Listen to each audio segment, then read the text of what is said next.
नमस्कार, मैं संदीप आपको अपने यूट्यूब चैनल कलयुग की क्राइम स्टोरीज में आपका स्वागत करता हूँ। आज हम जानेंगे सलमान खान और लॉरेंस बिश्नोई की के बीच दुश्मनी की असली वजह। क्यों बिश्नोई समाज खेजड़ी के पेड़ को इतना पवित्र मानता है और काले हिरण को क्यों इतना पवित्र मानता है, आज हम जानेंगे इस वीडियो के माध्यम से।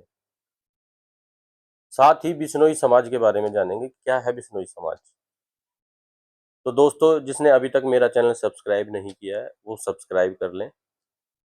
वीडियो अच्छी लगे तो कमेंट करें, शेयर करें और पूरी जानकारी के लिए वीडियो के अंत तक बने रहें। तो बात करते हैं सन 1451 की।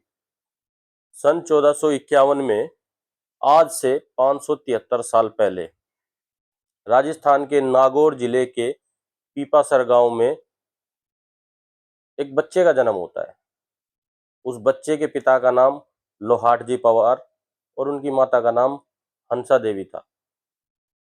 बच्चा बचपन से ही धार्मिक प्रवृत्ति का था, प्रकृति प्रेमी था। उस बच्चे का नाम बचपन में चंबाजी महाराज रखा जाता है।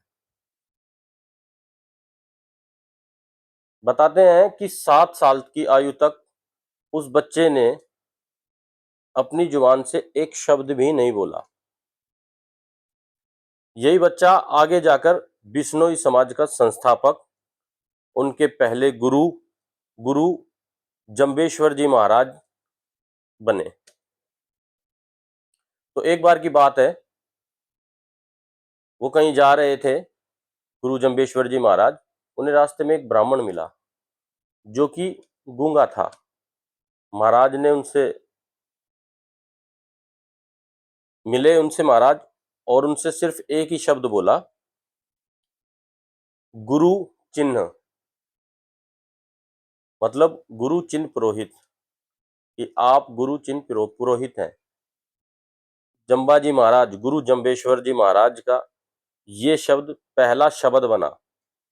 उनके मुख से 7 साल पहले सबसे पहला शब्द यही निकला। सन 1485 में 34 वर्ष की आयु में उन्होंने एक पंथ की स्थापना करी और उस पंथ के 29 नियम बनाए। 29, 20 और 9, जिसमें प्रकृति से प्रेम, पशुओं से प्रेम और विष्णु भगवान की पूजा के कुछ नियम उसमें बनाए गए। 29 नियमों को 20 प्लस 9 के रूप में जाना गया। 9 को उस समय पे नोई बोला जाता था। तो वहीं से इस शब्द बिश्नोई समाज की उत्पत्ति हुई, इसकी स्थापना हुई। बिश्नोई समाज के ज्यादातर लोग जाट और राजपूत समाज से ही आते हैं, जो बिश्नोई समाज को, जिन्होंने बिश्नोई पंथ को अपना लिया है। भारत में इनकी जनसंख्या लगभग 55 लाख के करीब है। सबसे ज्यादा बिश्नोई समाज के लोग राजस्थान में निवास करते हैं।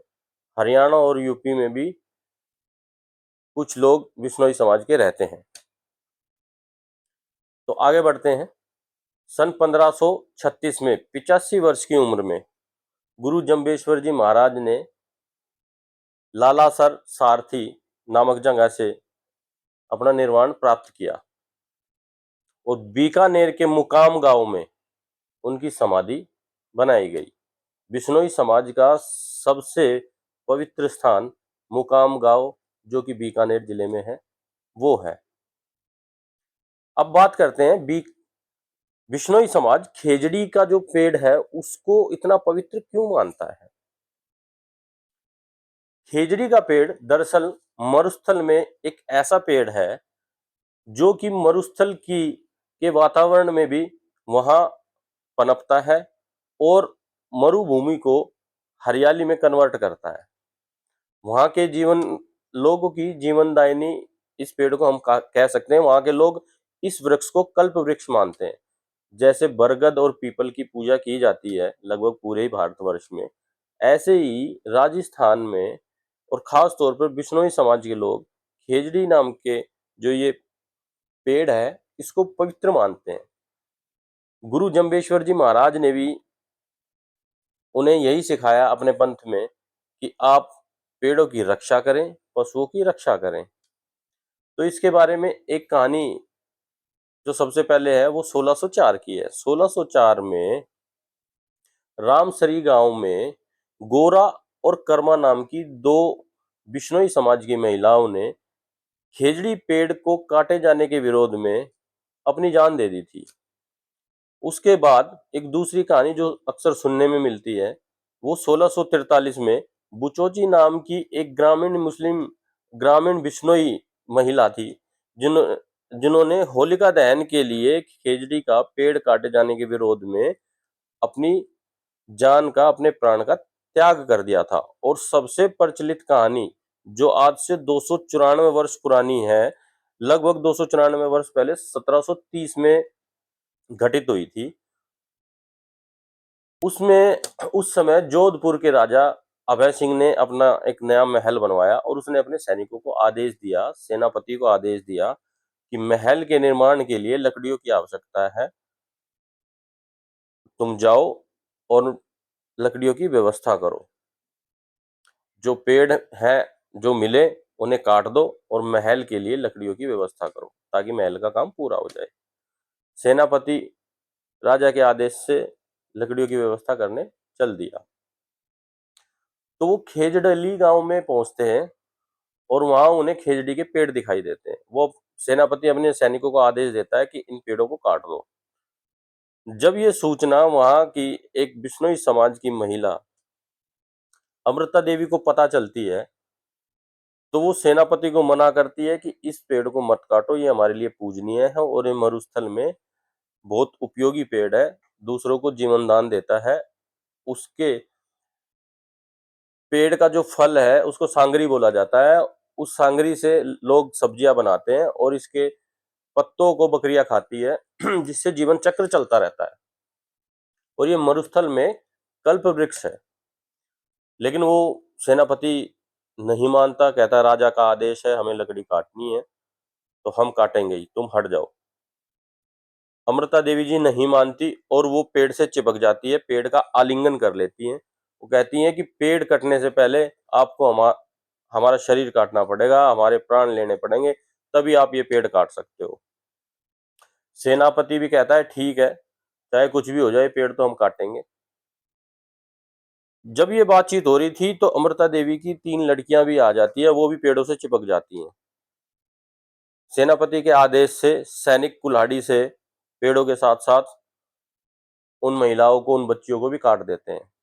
जब इस बात का गांव के लोगों को पता चलता है तो धीरे धीरे गांव के लोग वहां इकट्ठा हो जाते हैं, विरोध शुरू करते हैं और इस क्रम में लगभग 363 लोगों की जान जाती है, जिसमें से 64 महिलाएं और जिसमें से 69 महिलाएं और 294 पुरुष थे।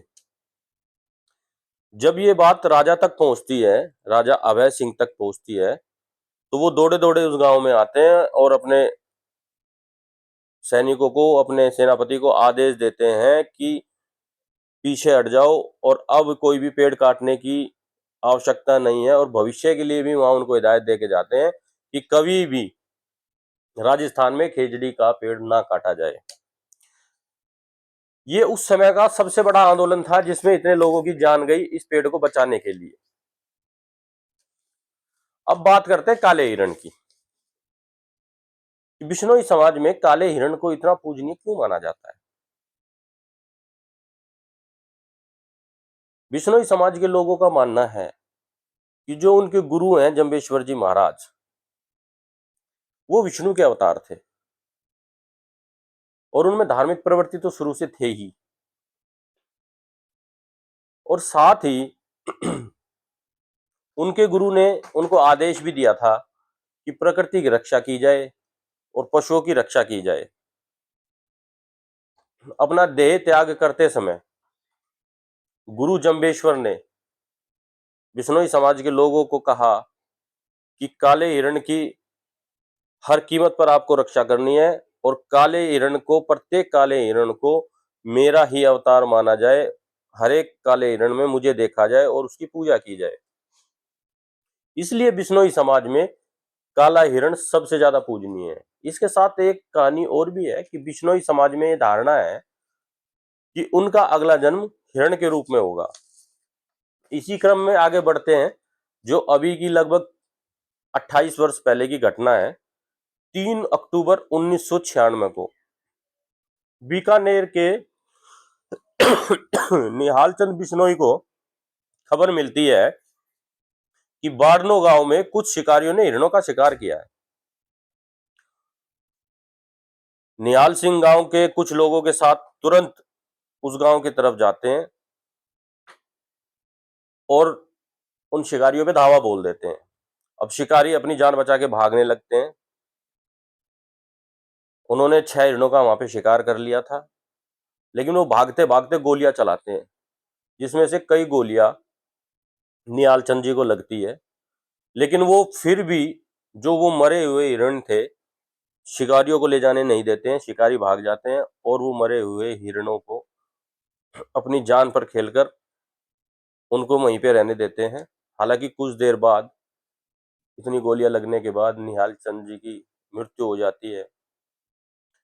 वर्ष 1999 में भारत सरकार निहाल चंद जी के को शौर्य पुरस्कार देती है, जो अपने आप में एक रिकॉर्ड है, क्योंकि शौर्य पुरस्कार सिर्फ सेना के लोगों को दिया जाता है। ये पहला व्यक्ति है बिश्नोई समाज से या पूरे भारतवर्ष से जो कि सेना में नहीं है और जिन्हें शौर्य पुरस्कार से नवाजा गया।